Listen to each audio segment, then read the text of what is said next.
السلام علیکم دوستوں، welcome back to our channel find Urdu. Wide wide کا مطلب ہے خالی یا غیر موجود۔ یہ ایک ایسی چیز ہے جو بالکل خالی ہو، جس میں کچھ بھی نہ ہو یا کوئی فائدہ یا مقصود نہ ہو۔ اس لفظ کا استعمال ایسا ہوتا ہے جب کوئی چیز یا جگہ بالکل خالی یا بیکار ہو۔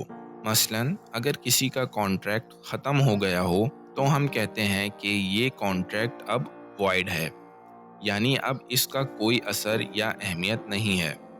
The contract was declared void۔ Contract کو غیر موجود قرار دے دیا گیا۔ تو دوستو، یہ تھا void لفظ کا مطلب اور استعمال۔ امید ہے اب آپ کو سمجھ میں آ گیا ہوگا۔ ملتے ہیں نیکسٹ ویڈیو میں۔ شکریہ۔